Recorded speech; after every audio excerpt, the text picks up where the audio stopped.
안녕하세요. 부동산 따라잡기 정혜경입니다. 서울 강남 재건축 아파트를 중심으로 집값이 들썩이자 강남에 이어 강북에서도 집을 사려는 사람들이 늘고 있다고 합니다. 강북 14개구 매수 우위 지수를 조사한 결과 104.3을 기록해 2008년 4월 이후 가장 높은 것으로 조사됐는데요. 매수 우위 지수는 0부터 200까지인데 100을 넘으면 매수 우위 비중이 더 높은 것으로 집을 사려는 사람이 팔려는 사람보다 더 많다는 뜻입니다. 주택시장에 이렇게 매도자 우위 분위기가 형성되면서 계약 막판에 매도자가 집값을 올려 계약이 깨지는 사례도 많다고 하는데요. 저금리의 주택 구입 비중이 낮아진 만큼 당분간 이런 매도자가 우위인 상황은 계속될 것으로 전망되고 있습니다. 그럼 화요일 부동산 따라잡기 지금 시작할게요.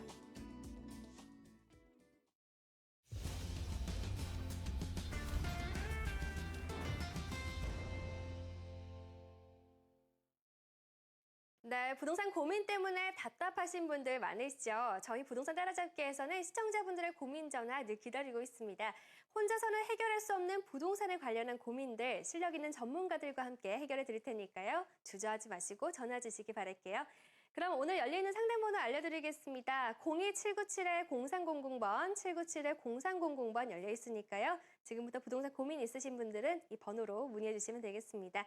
네, 그럼 오늘 상담 함께 해주실 전문가 소개해드리겠습니다. 국토개발연구소 이윤환 대표 나오셨습니다. 안녕하세요. 네, 반갑습니다. 네, 반갑습니다. 전국의 시청자 여러분. 자, 너무 굉장히 더워요. 네. 자, 제가 보니까 의상 중에 그 냉장고 바지라는 게 좀 요즘 뭐 유행이 있나 보더라고요. 겨울철에 뭐 보일러 바지라는 것도 네. 들어봤고요.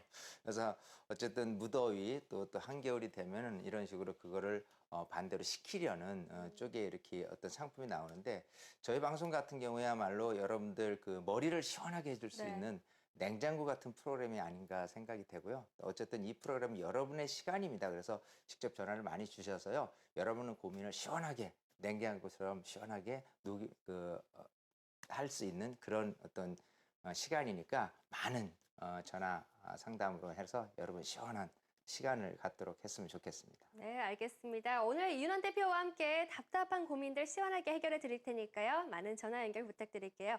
저희 고민 전화 받는 동안에 오늘은 또 이제 재개발에 대한 설명을 좀 해주신다고 합니다. 많은 분들이 궁금해하실 것 같은데 한번 지금부터 설명하게 해주실까요? 네, 그렇죠. 자, 지금 뭐 항상 재건축, 재개발에 대해서 좀 정확하게 재개발 내 물건에 대한 평가 방법이 어떠냐에 대한 부분을 추산치로 이렇게 했을 때 과연 그 서울시에서 제시하는 금액이라는 게 있어요. 근데 이제 그게 아닌 실질적으로 봤을 때는 감정평가사가 어떤 식으로 평가를 하느냐에 대한 기준이라는 게 있습니다. 그래서 그걸 또 알고 또 비례율이라는 것도 그래서 어떤 식으로든지 내 물건에 대한 평가 금액을 대체적으로 알아야지만 나중에 내가 관리처분 냈을 때 평가를 얼마나 받을 수 있는 추산을 하고 프리미엄이 이미 얼마나 붙어 있는지를 이미 예측해보는, 그래서 가격이 좀 비싸냐 싸냐 이런 거에 대해서 미리 예측을 해보는 방식을 말씀을 드리고 싶은데요. 자, 재개발에서 내 물건의 평가 방식, 특히 이제 재개발은 재건축하고 틀리게 여러 갈래죠. 예를 들어서 빌라다라고 한다면 반지하부터 1층, 2층, 3층, 4층이 있을 텐데 이 반지하 1층하고요, 또 1층, 2층, 3층, 4층의 평가 방식이 전부 다 틀립니다. 그래서 그야말로 만약에 1000명의 조합원이 있다 그러면 1등부터 1000등까지 모든 평가액은 다 틀려요. 자, 그러면 어떤 기준치에 의해서 우선 평가를 하느냐라면 감정평가법인 두 군데서 이렇게 압축을 해서 비교해서 이렇게 산정을 하게 되는데요. 자, 우선 내 물건에 대한 평가 기준이 예를 들어서 빌라다. 아니면 또 아파트일 수도 있겠죠. 자, 아파트, 또 빌라, 그리고 단독주택, 그리고 토지. 그냥 일반 토지 같은 경우 이제 그 도로 같은 경우를 산정을 할 수 있을 거예요.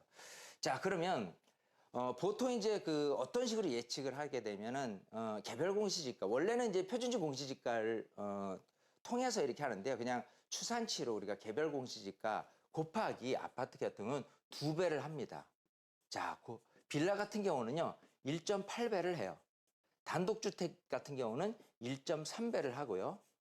이 토지나 도로 이런 거 같은 경우는 일반 그 시세, 단독주택과 빌라 시세에 준하는 1.5배 수준의 3분의 1 정도를 평가를 하게 되고요. 또 여긴 빠졌지만 상가 같은 경우가 있을 거예요. 자, 상가 같은 경우는 통상적으로 한 2.5배에서 3배를 합니다. 일반 공시지가에. 자, 이렇게 해서 이제 평가 방식을 했을 때 예를 들어서 이 중에서 빌라다라고 한다면 빌라 대지 지분이 10평짜리다. 그러면 1.8배를 곱하니까요. 그러면 이제 18평이 되겠죠. 자, 여기에 평당 금액을 계산을 하는 거예요. 평당 금액이 대체적으로 뭐 한 1,000만 원이다라고 한다면 1억 8천짜리가 되는 거예요. 자, 이게 토지 가격이 되는 거고 거기다가 더해서 한 건물 가격 같은 경우는 150만 원에서 250만 원 사이로 해가지고 전용 면적을 곱하게 되는데 보통 뭐 한 2천에서 3천 정도로 좀 낮게 평가가 되죠. 그러면 대지집은 10평짜리가 공시지가가 한 1,000만 원짜리다라고 한다면 대체적으로는 한 2억에서 2억 초반 정도로 산정이 되겠죠. 이거를 평가액이라고 하고요. 자, 이 평가액이 다냐라고 한다면 그게 아니고 평가액 곱하기 비례율을 하게 되었어요. 비례율은 뭐냐 하면 종전 가격 대비해서 종후 가격이거든요. 종전 가격 대비해서. 그래서 사업성이 좋다라고 한다면 이 종후 가격이 많게 되니까 뭐 비례율이 100%를 넘어서는 예를 들어 뭐 120%다라고 한다면 굉장히 좀 사업성이 좋다라고 할 수 있고 반대로 비례율이 80%다라고 한다면 사업성이 그닥 좋지 않은 그런 사업지다라고 볼 수가 있는데 통상적으로는 비례율 초기에서는 100%로 산정 기준을 내서 하는 것들이 일반적입니다. 예를 들어서 120%를 같은 경우에 하게 된다면요. 나중에 이제 세금이라든지 이런 부분까지 결부되어 있기 때문에 사실은 비례율을 100%에 가깝게 하는 게 맞고 그 대신에 조합원들에 대한 분양 금액을 조금 낮게 할인해주는 이런 부분을 해주는 것들이 맞는데 여기서 이제 평가액 곱하기 비례를 해줄 경우에 그걸 권리가액이라고 해요. 자, 그래서 내 권리가액이 얼만데? 라는 부분인데 사업 기간이 좀 길어지는 곳 같은 경우는요. 초기에 나왔던 비례율이 이렇게 떨어져서 80% 정도로 이렇게 떨어졌을 경우라면 내 권리가액이 처음에는 1억 나왔다가 80%니까 한 8천만 원 나오게 되는 거고요. 그 2천만 원에 대한 차익분을 추가로 내야 되는 이 부분도 있습니다. 그래서 통상적으로 이런 재개발 물건에서의 어떤 투자 방식 중에서는요. 이런 비례율이 떨어질 것을 예측을 해서 작은 권리가액이 작은 물건들이 좀 더 유리하다. 왜냐하면 권리가액이 큰 물건들 같은 경우라면은 일단 80% 떨어졌다면 예를 들어 5억짜리다 그러면 4억으로 떨어지고 1억에 대한 추가 분담금을 내야 되는 부분이고 만약 권리가액이 1억이었다 그러면 8천만 원으로 떨어져 2천만 원만 더 내면 되는 정도이기 때문에 그게 나중에 관리처분 방식에서의 작은 물건이 오히려 프리미엄이 뭐 1억 가까이 오르는데 반해서 큰 물건 같은 경우는요.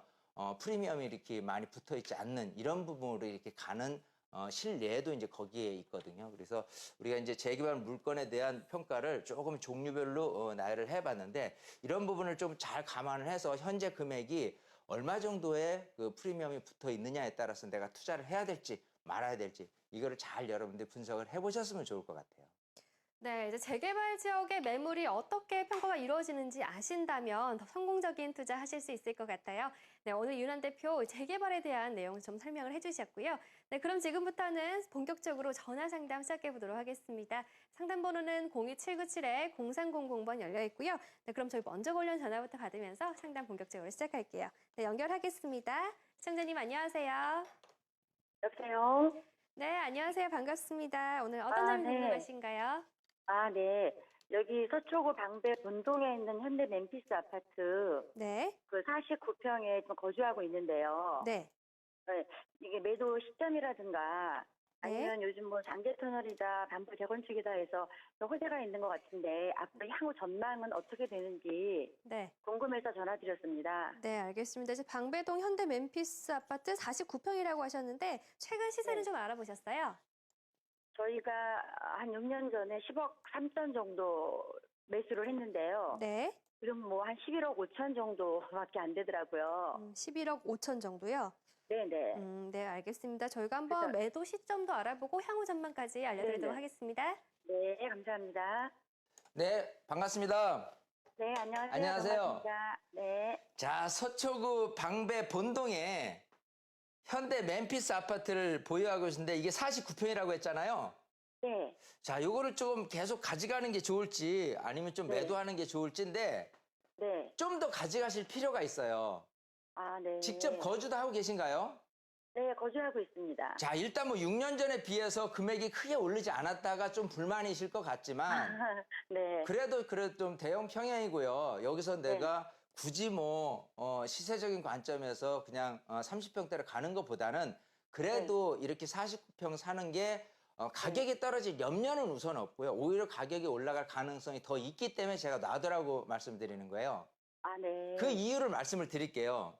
네, 자, 지금 방배 본동에 위치한 이쪽 같은 경우가 반포동 지역하고요. 전체적으로 이 방배동 지역하고 이 반포 지역하고 굉장히 가깝게 붙어 있거든요. 네, 자, 여기 같은 경우는 기본적으로 뭐 학구는 말할 것도 없고요. 일단은 이쪽 지역에 거주하시는 분들 중에서는 대형평에 거주하시는 분들이 굉장히 많이 있어요. 네, 자, 그래서 대형평 선호도가 높은 지역이다라고 우선 볼 수가 있고, 자, 지금 그 현대 맨피스 아파트가 건축한 지가 2001년도예요. 그리고 세대 수도 한 260세대밖에 안 되기 때문에, 네. 자, 뭐 큰 단지도 아니고 또 건축 연도도 15년 됐고 하니까 그렇게 뭐 내세울 게 있느냐라고 생각하지만 그래도 어떤 장점이 있냐면요. 네. 이쪽 구반포에서 재건축이 된다라고 하면 대형 평야에서 살고 계신 분들의 대체 수요지죠. 그래서 건축을 했을 때 내가 어디로 이사를 할까 생각한다면 이 방배동 쪽밖에 없어요. 이 방배동 쪽에서 대형 평야인데 반해서 좀 금액이 만만한 게 어디냐라고 하면 이런 아파트가 대표적으로 들 수가 있고 지금 이 아파트만 해더라도 49평에서 70평까지 있거든요. 네, 네. 자, 그랬을 경우에 이 대형 평형 중에서 가장 작은 거기 때문에 많은 수요층들이 몰릴 수밖에 없는 부분이고요. 네. 아까 얘기한 반포동 지역만 재건축을 바라본 게 아니라 우선 지금 이 방배동 옆에 그 사무 아파트 있죠? 아, 네, 네. 사무 아파트 특히 이제 그 4차가 신사무 아파트가 지금 이제 재건축을 또 진행하려고 이렇게 좀 그 초기 단계에서 사업이 진행이 되는 부분이 있고 저 아래 보면은 경남 아파트라든지 또 삼익 아파트라든지 이런 재건축 단지들도 재건축돼서 이주 수요가 나타나거든요. 아, 네. 자, 여기도 마찬가지 재건축된 단지들이 전부 다 대형 평형 단지들이에요. 특히 3호, 1, 2, 3차도 마찬가지 대형 평형에 사시는 분들이고. 네. 그래서 이 대형 평형에 사는데 이 아파트들이 재건축이 된다면 결국은 대형 평으로 흘러 들어가야 되기 때문에 이 대형 평형 중에서 어디로 갈 것이냐라고 한다면 이 중에서 제일 만만하면서 가격이 상대적으로 그래도 괜찮다라고 평가되는 곳들이 지금에 있는 아파트고요.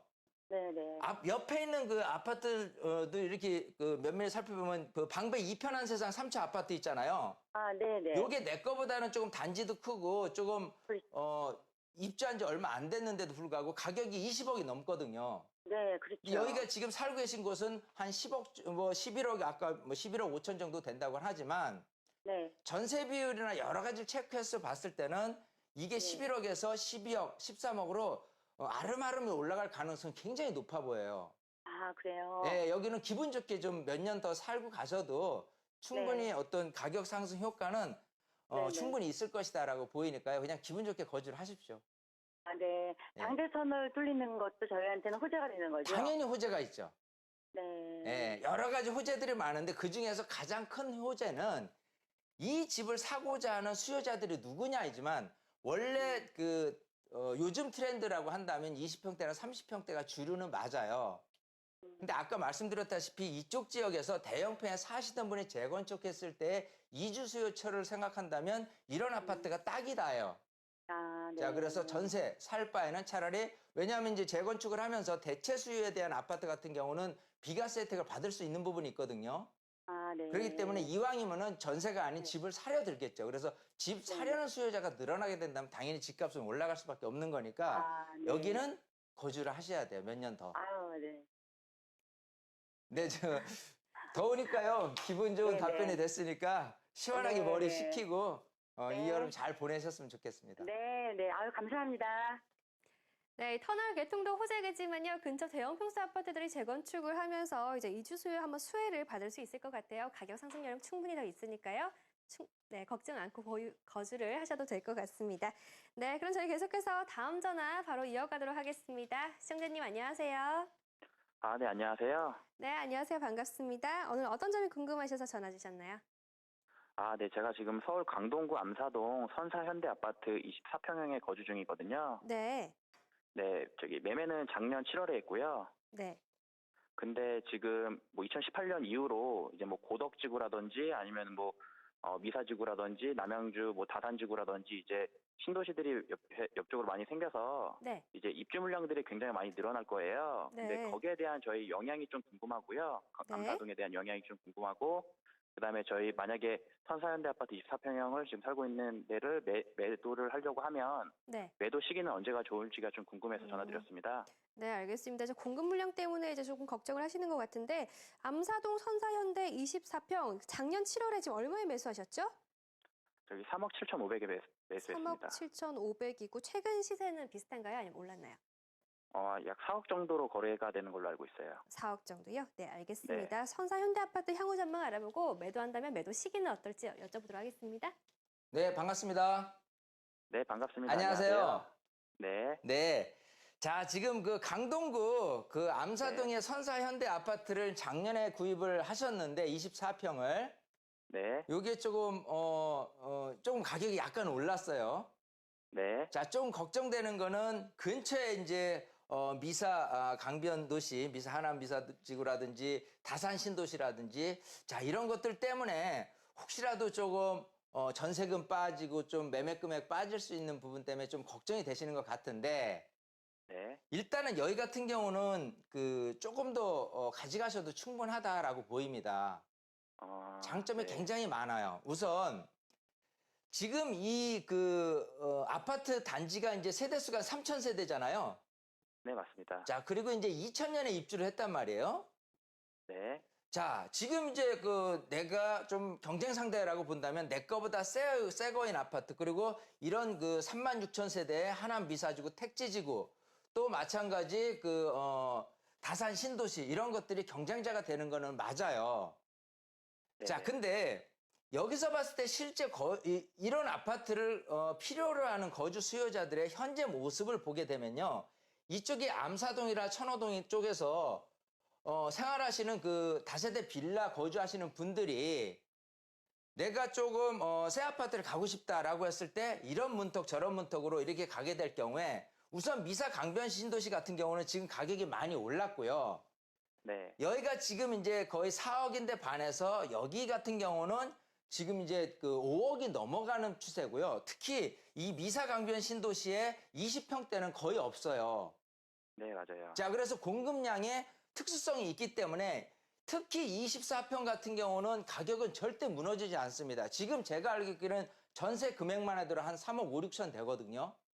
네, 맞습니다. 예, 그러면 90%까지 전세 비율이 갔는데 이 전세 수요자들이 겨우 간다면 우선 미사지구에 넘어갈 가능성은 있어요. 하지만 이런 미사 강변 신도시가 재기능을 하기 위해서 보통 이제 처음에 도로 기능이라든지 여러 가지 기반 시설에 대한 열악함이 조금 완비가 되려면 한 4년에서 5년 걸리거든요. 네, 이 안에 가졌다가 약간 후회스러운 분들에 의해서 다시 이렇게 리턴하는 현상들이 또 발생됩니다. 그래서 여기 같은 네. 경우는 특별히 전세 금액이 크게 무너질 염려는 없다예요. 자, 더군다나 네. 지금 가격이 그거보다 상대적으로 좀 싼 다산 신도시가 아주 강한 경쟁자가 되지 않겠냐라고 하지만 지금 여기는 암사역인 8호선을 끼고 있거든요. 봐도 역세권이죠. 네. 자, 이 8호선 연장되는 건 2022년에나 가능한 거예요. 자, 네네. 그래서 여기서 서울로 출퇴근을 한다고 손 치더라도 지하철 기능이 완비되진 2020년 이전까지의 기능은 충분히 지금 암사 선사현대 아파트가 제 기능을 발휘하지 않겠느냐 생각을 해요. 가장 네. 중요한 건 이쪽에서 거주하시는 분들에 의한 성향에서 내가 바로 내 빌라, 다세대 빌라보다 그래 아파트로 넘어가야지 했을 때 제일 가까운 문턱이 어디냐라고 한다면 이 아파트 24평이 제일 첫 단출한 소리예요. 그런 네. 분들에 의해서 여기는 무너지지 않고 만약에 이게 30평대라든지 좀 대형평이라고 했을 경우라면 조금 분산될 가능성이 있습니다. 하지만 지금 가지고 있는 평형 자체가 워낙 여기 계신 분들에 의해서 바로 다이렉트로 내가 사고 싶은 또 살고 싶은 이런 문턱이기 때문에요. 여기는 그냥 몇 년간 더 보유해서 괜찮거든요. 아, 네. 그리고 또 대신에 추가로 네. 이게 지금 현재 4억인데 이게 네. 이제 무한대로 가격이 올라갈 수 있느냐예요. 아, 네네. 그게 관건입니다. 그래서 만약에 추산치를 봤을 때는 가격 맥시멈을 4억 5천 정도로만 보게 되지 않을까 생각을 하고 만약에 이게 조금 가격이 업돼서 뭐 내년 안쪽으로 뭐 4억 4, 5천 이 정도로 가격이 올라섰다라면 그걸 정점에 두고 매도 타이밍을 잡는 게 방법이지 않을까. 즉 시점이 중요한 게 아니라 앞으로 올라갈 수 있는 맥시멈 가격에 대한 부분을 갖고 산정을 하는 게 제일 좋을 것 같아요. 그래서 그 전까지는 그냥 기분 좋게 더 거주를 하시는 게 훨씬 좋다. 이렇게 말씀드리고 싶습니다. 아, 네. 그리고 또 추가적으로 궁금한 게 있는데요. 저기 시간이 암사동에 안 될 것 같은데. 아, 그래요? 예, 죄송합니다. 다른 분 때문에 지금 막 뭐 전화가 걸려왔다고 하니까요. 아, 요 네네, 알겠습니다. 질문 내용만 제가 답변 드리는 걸 하고 나중에 기회가 됐을 때 또 한 번 제가 설명드리도록 할게요. 죄송합니다. 아, 네, 아닙니다. 감사합니다. 네, 저희 시험기상 다음 시청자분 바로 연결하도록 하겠습니다. 네, 전화 연결하겠습니다. 시청자님 안녕하세요. 안녕하세요. 네, 안녕하세요. 반갑습니다. 오늘 어떤 점이 네. 궁금하신가요? 네, 저는 용산구 문배동에요. 네, KCC 웰츠타워 네, 34평을 보유하고 있거든요. 네, 예, 근데 지금 매도 시점도 궁금하고요. 네. 여기 주위에 그 문배동 주위에 발전이 어떻게 되는지 너무 궁금해서 전화드렸어요. 네, 알겠습니다. 이제 KCC 웰츠타워 거주하고 계신가요? 아니요, 세 줬어요. 아, 임대 주고 계시고요. 알겠습니다. KCC 웰츠타워 저희가 매도 시기 알아보고요. 주변에 한번 향후 전망까지 알아볼게요. 네, 네, 반갑습니다. 안녕하세요. 안녕하세요. 네, 자, 지금 그 용산 문배동 하면 제가 이렇게 빨갛게 하는 것이고 남영역하고 용산역 사이에 있어요. 네, 자, 삼각지역 바로 옆에 있고요. 자, 네. 뭐 그야말로 입지적으로 보면 굉장히 좋을 듯 하지만 네, 이상하게 여기 근처에 있는 아파트를 특히 이제 이게 주상복합 아파트잖아요. 네, 가격 변동폭이 가장 적습니다. 네, 희한하게. 왜 그런 거 생각을 해보면 이 그 용산을 둘러싸고 있는 전체적인 형태에 네, 어떤 그 신용상역이나 삼각지역 틀로 얘기했을 때 업무지구는 굉장히 좀 협소한 편이에요. 네, 자, 그런 게 실질적으로 늘어나려면 용산국제 업무지구가 만약에 사업이 진행이 되고 국제만 들어선다고 그러면 문배동에 있는 이런 아파트, 주상복합 아파트가 굉장히 많이 뛸 거를 같지는 하지만 네. 이 용산에서 차지하고 있는 곳에 예를 들어 한남동이라든지 이 또 한남 뉴타운이 있겠죠. 또 여기 네. 동부 이촌동이라든지 또 뭐 그 민족공원 근처에 있는 시티파크라든지 이런 어떤 주거 형태들은 굉장히 좀 고가이면서 괜찮기는 하는데 희한하게 문배동에 있는 아파트 같은 경우는 이런 고가의 아파트하고는 조금 틀린 부분, 뭐 교통면이라든지 여러 가지 측면은 장점은 많은데 반해서는 이렇게 가격이 많이 뛰어오를 수 있는 부분에 입지는 아니다라고 보이는 게 네. 상대적으로 그 공덕 있잖아요, 마포에. 네, 네. 이 마포의 공덕 이는 재개발되는 아파트라든지 신축 아파트들이 막 들어서면요. 가격이 뭐 7억에서 7억 5천, 8억 초반대로 막 지금 가격이 뛰고 있거든요. 네, 근데도 불구하고 여기 같은 경우는 지금 이 아파트가 주상복합 아파트가 작년에 입주를 했잖아요. 네, 원래 또 옆에 있는 프라임 아파트도 2013년에 입주를 하면서 사실 이 일대 분위기는 프라임 아파트가 주도를 했어요. 네. 근데 프라임 아파트도 마찬가지 평당 분양금액 한 2,300에서 가격이 그대로 머물러 있습니다. 네. 그냥 전세 금액만 꾸준히 올라가서 매매 금액 8억인데 30평대 기준으로 전세 금액이 뭐 6억 5천에서 7억 정도 되는 수준으로 계속 머물다가 집은 안 사고 또다시 내가 집을 산다면 오히려 이런 대형 아파트, 새 아파트로 넘어가는 경향이 많기 때문에 네. 다 좋은데 구매력이 약하다라고 보이는 거예요. 특히 이제 주상복합이기 때문에 네. 지금 일반 판상형 아파트보다는 약간 이렇게 딸리는 부분이 좀 있거든요. 그래서 네. 항상 내 물건에 대한 평가를 어떻게 되냐면 상대적으로 내가 다른 것보다 더 좋은 여건이냐 아니면 그렇지 못한 여건이냐라고 봤을 때는 내가 나쁘다라고 표현보다도 딴 거보다는 조금 장점화될 수 있는 부분이 약하다 하기 때문에 여기는 매도를 하시는 게 좋습니다. 아, 그렇게 답변을 드릴게요. 시간 관계상 제가 조금 아우, 네, 설명을 더 드리고 싶어도 좀 네. 기분 좋은 네, 말씀은 다음에- 아니지만 좀 다음에 여기는 저기 계속 세미나 금액 한번 그대로 갈 갈게요. 수밖에 없어요. 네. 다음에 세미나 한번 갈게요. 네네. 네, 감사합니다. 네, 이제 문배동의 KCC 웰즈타워 이번에 한번 매도 시도를 해보시는 게 좋을 것 같습니다. 참고해서 좋은 결정 내려보세요. 네, 저희 시간관계사 방송 상담은 이렇게 마무리 짓도록 하겠고요. 상담받지 못하신 분들 위해서 무료 세미나 소개해드리겠습니다. 화면으로 함께 만나보시죠. 네, 주제는 내 집 마련과 수익형 부동산 챙기기입니다. 국토개발연구소의 윤환 대표, 신화경제연구소의 신하선 대표가 진행하는 세미나고요. 수요일 12시 반부터 진행됩니다. 장소는 7호선 노현역 8번 출구 인근이고요. 참가 문의는 02797-0300번으로 해주시면 되겠습니다. 네, 지금까지 고민 상담 시원하게 해주신 이윤환 대표가 진행하는 세미나인데요. 어떤 분들이 참석하면 좋을지 좀 얘기해 주시죠. 일단 스케줄이 제일 중요할 것 같아요. 네. 토요일 세미나는 없습니다. 자, 내일인 수요일 날 세미나만 있고요. 자, 어쨌든 이 한여름 네. 좀 여러분이 좀 피서간다는 마음으로 오시는 게 제일 중요해요. 그래서 와서 머릿속에서 내가 좀 몰랐던 부분, 부동산 시장 어떻게 흘러가는 거야? 어떤 종목, 또 어디에 투자를 하는 게 좋을 거야? 내가 갖고 있는 거 마저 틀려. 이런 것들. 또 세금이라는 부분도 있고 여러분들이 좋아하시는 수익형 부동산도 있어요. 네. 이런 갖가지 머릿속에 담겨뒀던 뭔가 조금 고민들을 시원하게 해결해주는 냉장고 세미나가 되도록 할 테니까요. 많은 분들 신청해 주셔서 참여하시면 여러분들 시간으로 적극 활용할 수 있을 것 같다. 이렇게 말씀드리고 싶습니다. 네, 알겠습니다. 세미나에서 시원하게 고민 해결해 보시기 바랄게요. 지금까지 함께 해주신 분은요, 국토개발연구소의 이윤환 대표였습니다. 오늘 감사합니다. 감사합니다.